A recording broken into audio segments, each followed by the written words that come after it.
कराची मंशा डीलर अनमोल उर्फ़ पिंकी जो लाहौर में एक जाली सैलरी अकाउंट बि मौजूदु हुयो जंहिंमें करोड़ों रुपयनि जी ट्रांज़ेक्शन थींदी रही। बैंक जमा करायल कागज़ जाली हुया, का बि कमेटी मौजूद ई न हुई। हैरत में विझंदड़ ॻाल्हि इहा आहे त हिकु आम माण्हू जॾहिं बैंक में अकाउंट खोलाइणु चाहींदो आहे त उन खां तमामु घणा सवाल ऐं जवाब ऐं कागज़ घुरिया वेंदा आहिनि, पर पिंकी जे मामले में अहिड़ो कुझु बि न थियो। उन जो अकाउंट गैर मुल्की बैंक जे न्यू गार्डन लाहौर ब्रांच में हुयो। 2019 में एंटी नार्कोटिक्स फोर्स में दाख़िल केस नंबर 63/19 जी जांच officer sub inspector Sophia Iram 1 जुलाई 2021 जी पंहिंजी रिपोर्ट में इहो लिखियो आहे त पिंकी जो लाहौर जे इलाइक़े जोहज में हिकु मल्टी नेशनल बैंक में सैलरी अकाउंट आहे, जंहिंमें उन खे हिकु कंपनी जो मुलाज़िम ज़ाहिर कयो वियो आहे।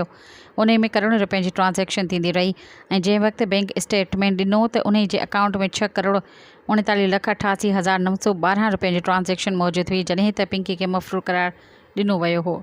सब्सक्राइब कयो अवामी न्यूज़ HD खे ऐं ताज़ा तरीन ख़बरुनि लाइ ॾिसंदा रहो अवामी न्यूज़ HD।